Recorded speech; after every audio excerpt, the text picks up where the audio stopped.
Ya, salam pemirsa, berjumpa lagi bersama kami dalam pembahasan buku Sekolah Sahabat yang judul besarnya masih mengenai kitab Matius. Bagaimana kita akan melihat perjalanan Yesus pada saat dia berada di dunia. Banyak tantangan, rintangan yang dia hadapi, tetapi sebuah pelajaran bagi kita, di mana dia bergantung sepenuhnya kepada Bapaknya yang di surga. Begitu pula dengan kita. Biarlah kita mengikuti setiap contoh yang Yesus sudah berikan kepada kita, merubah karakter kita sesuai dengan kehendaknya. Ya, dan pada saat ini kami mengundang akan seluruh anggota keluarga, saudara-saudara semua untuk berkumpul bersama-sama sehingga kita boleh mendengarkan akan nasihat firman Tuhan pada saat ini. Dan biarlah kita boleh mengambil Alkitab kita, mengambil buku Sekolah Sahabat kita kalau ada, sehingga kita boleh belajar bersama-sama. Kita akan masuk ke judul kecilnya, yaitu Kehancuran Yerusalem. Kehancuran Yerusalem. Kita bisa membuka dalam Matius 24 ayat 15 sampai 22. Apakah yang Yesus bicarakan di sini? Sekali lagi, gambaran seperti apakah yang ia tampilkan sebagai tanggapan terhadap pertanyaan yang diajukan kepadanya? Siksaan yang berat dan Mesias palsu. Jadi apabila kamu melihat pembinasa keji berdiri di tempat kudus, menurut firman yang disampaikan oleh Nabi Daniel, para pembaca hendaklah memperhatikannya. Maka orang-orang yang di Yudea haruslah melarikan diri ke pegunungan. Orang-orang yang sedang di peranginan di atas rumah, janganlah ia turun untuk mengambil barang-barang dari rumahnya. Dan orang yang sedang di ladang, janganlah kembali untuk mengambil pakaiannya. Celakalah ibu-ibu yang sedang hamil dan yang menyusui dan menyusukan bayi pada masa itu. Berdoa supaya pada waktu mereka melarikan diri itu jangan jatuh pada musim dingin dan jangan pada hari Sabat. Sebab pada masa itu akan terjadi siksaan yang dahsyat seperti yang belum pernah terjadi sejak awal dunia sampai sekarang, dan tidak akan terjadi lagi. Sekiranya waktunya tidak dipersingkat, maka dari segala yang hidup tidak akan ada yang selamat. Dan tetapi karena orang-orang pilihan, waktu itu akan dipersingkat. Ya, pembinasa keji umumnya dipahami sebagai pencemaran atau penajisan apa yang kudus. Yesus dengan jelas berbicara mengenai kehancuran Yerusalem yang akan terjadi pada tahun 70 Masehi. Seperti yang kita lihat kemarin, Yesus memadukan gambarannya mengenai peristiwa ini dengan peristiwa-peristiwa seputar kondisi dunia sebelum kedatangannya yang kedua. Kristus melihat Yerusalem suatu lambang dunia yang mengeraskan hati di dalam ketidakpercayaan dan pemberontakan, dan yang bergerak cepat menuju penghakiman pembalasan Tuhan. Ellen G. White, Alpha dan Omega jilid 8 halaman 22. Ya, jadi bagaimana Yesus dia memaparkan kejadian-kejadian yang akan berlangsung pada saat kedatangannya yang kedua kali. Kita telah melihat dunia kita ini, bagaimana musibah, bagaimana bencana-bencana itu terjadi di atas dunia ini. Itu adalah tanda-tanda. Mungkin tanda-tanda itu belum seberapa, tapi kita sebagai umat Tuhan, yang menanti kedatangan Tuhan yang kedua kali, pada saat kita melihat kejadian itu, apa yang kita rasakan? Apakah kita santai saja, nikmati saja dulu dunia ini? Ini belum apa-apa. Kita masih dibuai oleh rayuan-rayuan duniawi. Tapi itu sebenarnya tanda-tanda yang Yesus tunjukkan kepada manusia. Yesus menunjukkan itu supaya kita sadar, supaya kita melihat dengan mata iman kita bahwa waktunya tidak akan lama lagi. Jangan sampai kita terlambat. Jangan sampai kita mendapatkan kebinasaan itu. Yesus masih memberi kesempatan kita sampai detik ini. Apakah kita masih tetap di dalam keduniawian kita, ataukah kita sadar bahwa inilah waktunya, maka kita harus bersiap. Persiapan itu dimulai dari sekarang.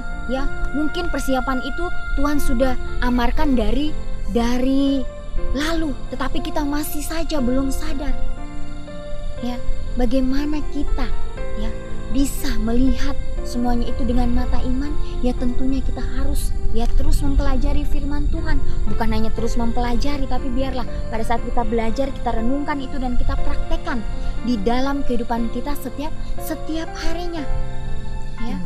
Ya, tindakan yang kita ambil, ya apa yang harus kita lakukan, ya karena Yesus masih ya menunggu. Ya, Yesus memanggil kita dengan panggilan yang sama, tapi kita mempunyai talenta yang berbeda-beda ya. Talenta itu yang Tuhan sudah titipkan kepada kita, kita harus pertanggungjawabkan itu. Ya, talenta yang Tuhan sudah berikan, jangan sampai suatu saat nanti Yesus mengambil talenta itu dari kita, ya. Dan pada saat sudah diambil kita menyesal, tidak ada lagi gunanya untuk kita menyesal. Ya, tapi biarlah kesempatan yang Yesus sudah berikan kepada kita, gunakan itu dengan sebaik-baiknya. Ya, jangan sampai ya pembinasa keji itu datang untuk membinasakan kita. Ya, kehancuran Yerusalem ya sudah diamarkan ya kepada orang-orang yang berada di Yerusalem. Ada orang-orang yang keluar, ada orang-orang yang masih bertahan oleh karena mereka masih aman, oleh karena harta mereka masih di situ. Ya, oleh karena kebahagiaan mereka tidak mau direnggut, ya, akhirnya mereka tetap bertahan di situ, ya. Akhirnya orang-orang yang bertahan dalam kota Yerusalem itu, ya, pada saat pengepung itu sudah datang menawan mereka, mereka tidak bisa lagi kemana-mana, ya. Pada saat mereka mau keluar, mereka sudah ditahan, sudah terlambat, ya. Jangan sampai kita, ya, berada di tempat itu. Jangan sampai kita terlambat, ya. Biarlah kita boleh mengambil tindakan, ya, minta petunjuk dari Tuhan. Biarlah Tuhan yang memberikan petunjuk itu, ya. Pada saat Tuhan sudah memberikan jawaban atas doa-doa kita, lakukan itu, ya, dengan menyerahkan hati kita kepada Tuhan, ya, dengan tidak ragu, dengan tidak khawatir lagi. Ya, inilah yang harus kita pelajari. Masih banyak keraguan, kekhawatiran di dalam kehidupan kita. Biarlah kita serahkan itu kepada Tuhan, ya. Sebagaimana yang Yesus menghimbau kepada kita, ya, saat Dia telah menyatakannya kepada kita, jangan kita mulai tawar-menawar. Sebagaimana orang muda yang datang kepada Yesus, orang kaya, dia mulai menawar, tawar, tidak ada hal lain yang saya sudah melakukan yang lain. Tapi Yesus meminta kepada dia untuk menjual hartanya dan mengikutinya. Tapi di saat itu dia sangat sedih. Kalau kita melihat hal itu, saat Yesus telah menyatakan, saat kita sudah mulai bertindak, mintalah kepada Tuhan agar tindakan yang kita ambil itu bukan menurut kemanusiaan kita, tetapi menurut Tuhan yang memberikannya. Dan saat Tuhan telah memberikannya, jangan kita mulai tawar-menawar lagi, sehingga menimbulkan keraguan-keraguan dalam kehidupan kita, menimbulkan kekhawatiran-kekhawatiran, sehingga kehidupan kita akan terus berada di situ-situ saja, tidak ada tindakan yang kita akan ambil. Di sini pun, meskipun di tengah-tengah kehancuran, Tuhan berusaha untuk menyelamatkan semua orang yang akan diselamatkan. Dalam kitab Lukas, Yesus sesungguhnya menyatakan kepada murid-muridnya untuk melarikan diri sebelum kebinasaan di dunia itu dimulai. Apabila kamu melihat Yerusalem dikepung oleh tentara-tentara, ketahuilah bahwa keruntuhannya sudah dekat. Pada waktu itu orang-orang yang berada di Yudea harus melarikan diri ke pegunungan, dan orang-orang yang berada di dalam kota harus mengungsi. Orang-orang yang berada di pedusunan janganlah masuk lagi ke dalam kota, sebab itulah masa pembalasan di mana akan genap semua yang ditulis. Ketika orang-orang Kristen di Yerusalem melihat hal ini terjadi, mereka melarikan diri dari kota itu sebagaimana yang Yesus perintahkan. Sedangkan sebagian besar orang-orang Yahudi tinggal dan binasa. Diperkirakan lebih dari 1 juta orang Yahudi tewas selama pengepungan Yerusalem. Dengan 9.000 orang lebih ditawan. Namun selama waktu jeda yang singkat, ketika bangsa Roma dengan tiba-tiba bangkit mengepung Yerusalem, semua orang Kristen telah melarikan diri, dan disebut bahwa tak seorang pun dari mereka kehilangan nyawanya. Tempat mereka mengungsi adalah Pela, sebuah kota di kaki bukit sebelah timur Sungai Yordan, sekitar 17 mil, sebanding dengan 20 kilo sebelum Meter 20 kilometer sebelah selatan Sungai Galilea. Jadi sudah sangat jelas sekali bahwa pada saat Yesus mengamarkan itu, amaran telah diberikan sebagaimana yang Yvonne tadi katakan. Tuhan tidak melakukan segala sesuatu tanpa mengamarkan terlebih dahulu. Pada saat mereka mengamarkan, ada yang mendengar dan melakukan tindakan. Semua mendengar, tapi yang membedakan masing-masing kita adalah tindakan kita. Pada saat kita mengambil tindakan untuk keluar dari zona nyaman kita. Sebagaimana orang-orang, dikatakan orang-orang Kristen yang mendengar itu, mereka melarikan diri dari kota Yerusalem. Mereka pergi ke Pela di sebelah timur Sungai Yordan, di sebelah selatan Sungai Galilea. Sangat luar biasa amaran Tuhan bagi mereka pada saat yang lalu. Saat ini terjadi dalam kehidupan kita. Amarannya terus Dia berikan melalui kehidupan orang-orang yang diubahkan mungkin, atau pengkhotbah mungkin, atau Tuhan berbicara langsung melalui kehidupan kita mungkin. Apakah kita saat menerima semuanya itu, kita mengambil tindakan yang pasti, atau kita masih meragukan? Oh, saya sudah mendengar hal itu dari kakek nenek saya, sudah saya dengar, sehingga kita ditidurkan dengan hal-hal itu. Biarlah kita saat mendengar perintah itu, marilah kita mengambil tindakan. Jangan kita berlambat-lambat, karena saat kita berlambat-lambat, setan akan menggunakan hal-hal berlambat-lambat itu menjadi keraguan yang menuntun kita tinggal tetap di situasi kenyamanan kita.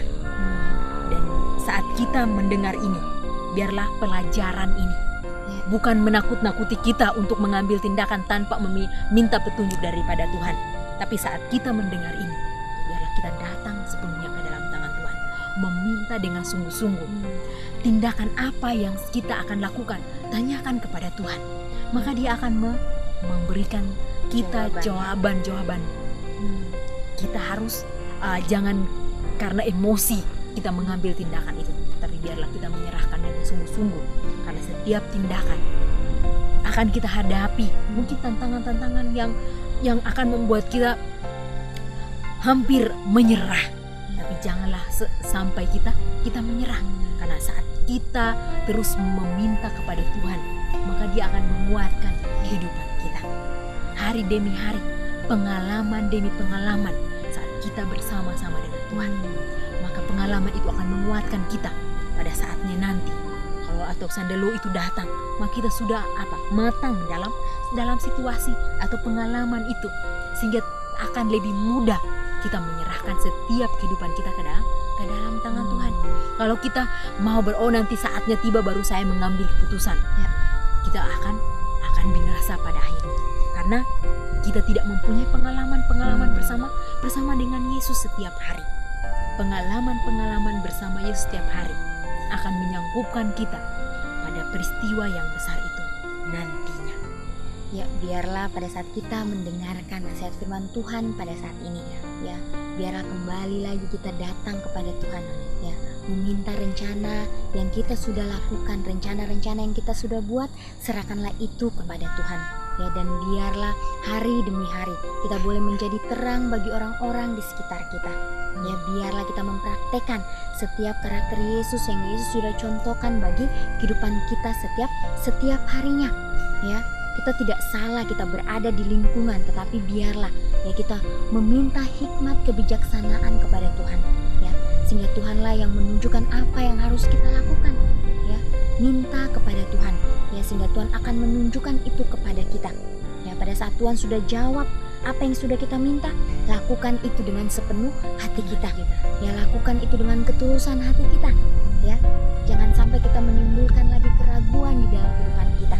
Ya, serahkan itu semuanya kepada Tuhan. Ya, pemirsa, kita akan berjumpa lagi ya di kesempatan yang berikutnya, dan Tuhan memberkati.